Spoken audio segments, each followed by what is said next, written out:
Actually ये जो short film है ये उसी जॉनर में है जो पहले वाली है, ये सस्पेंस ड्रामा। और मेरी जितनी फिल्म्स हैं, जो तीसरी भी जो बनाने जा रहा हूँ, उनके अंदर हमारे नॉर्मल आदमी हैं, नॉर्मल लेडीज़ हैं, जिनकी जो फैसेट कैरेक्टर होती है, कॉम्प्लेक्सिटी होती है कैरेक्टर की, वो सिचुएशन के मुताबिक इवॉल्व करती है। और सिचुएशन इस प्रकार हैं जो कि बिल्कुल रियलिस्टिक हैं, जो नॉर्मल जीवन में मिली जाती हैं।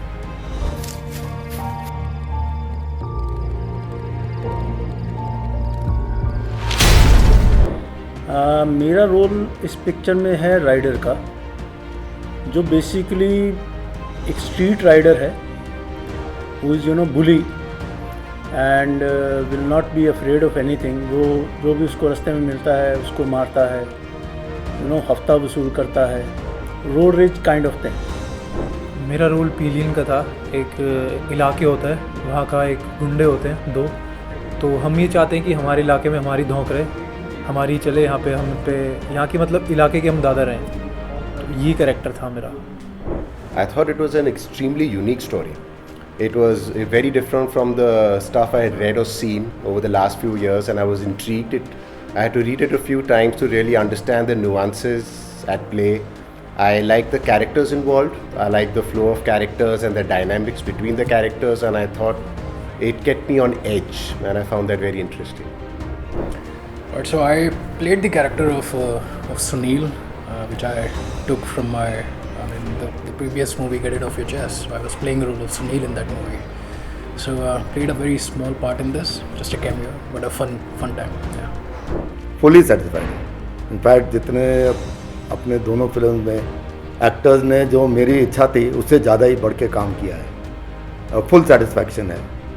और वो जो भी मैं इमोशन डिस्प्ले करना चाहता था, बॉडी लैंग्वेज डिस्प्ले करना चाहता था, उन्होंने पूरा सेटिस्फैक्शन लेवल तक कर दिया। सी आई विल नॉट बी बायस। जब मैंने इनिशियली यहाँ पे अप्लाई किया था, मैं इसको बड़ा लाइटली ले रहा था, बट जब मैं यहाँ आया और मैंने इनके साथ काम किया, जब मैंने एक्चुअली उसको फील किया, टेक्नोलॉजी को, डायरेक्शन को, तो मैं I was highly very impress.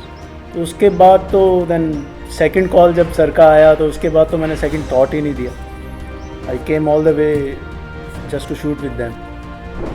I think it surpassed what I had in mind. When I read the story, I had a certain image, I had a certain mentality going in on what I was expecting. But once I saw the first cut, and with what Mr. Sanjay Raj had done and what the actors had done and the environment and the effect, I found myself being extremely impressed with the final production. In fact, I found it really pleasing, and at the same time, it brought about the thrills and the emotions that one really expects from good cinema. And it tugged at certain places, and I like that a lot. Very encouraging, very patient, and there's a lot to learn from him.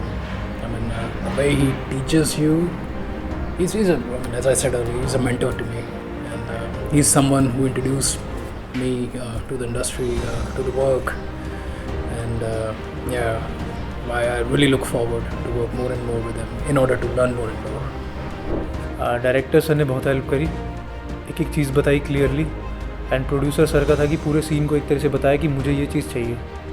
तो दोनों ही काफ़ी supportive थे और एक family वाला माहौल था, तो दोनों के साथ काम करके बहुत अच्छा लगा। ये एक्चुअली सबसे ज़्यादा अहमियत रखता है, क्योंकि कोई भी जो क्रिएटिव प्रोसेस है, जो किसी के माइंड में कोई सोच विचार होते हैं, सोच विचार सबके पास होते हैं। आप किसी भी इंसान से बात करो, उसके पास कोई स्टोरी है, लेकिन वो स्टोरी को एक प्रोडक्शन में लाना एक कला है, एक आर्ट है।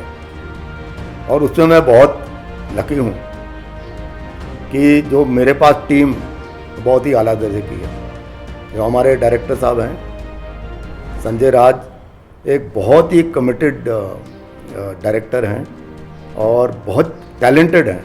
और मेरे को एक बहुत जो चीज़ उनकी पसंद है कि कभी सब स्टैंडर्ड कोई भी चीज़ हो उसको एक्सेप्ट नहीं करते। और उनका जो विजुअलाइजेशन है, कैमरा वर्क है, साउंड वर्क है, बहुत ही एक्सेलेंट है।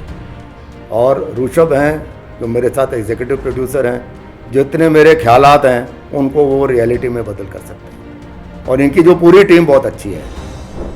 And speaking about, director sir, like I have told you, I was taking this project very lightly. जब मैं आया, जब उनकी टेक्निकल नॉलेज देखी, is very sound in technical knowledge. उनका विजन क्लियर है, किस शॉट को कहाँ से लेना है, कौन सा शॉट क्लोज में अच्छा जाएगा, कौन सा शॉट वाइड एंगल में अच्छा जाएगा, कौन सा लाइटिंग होना चाहिए, एवरीथिंग, कौन सा डायलॉग कहाँ है। So he does his homework like anything. वो ऑन सेट कुछ नहीं सोचते हैं, उनके पास सब कुछ तैयार होता है पहले से, और आप सोच नहीं सकते आप आके ऑन सेट आके सब कुछ करते हो, बट वो सब कुछ उनके पास पहले से प्लान होता है। So he is very that manage person.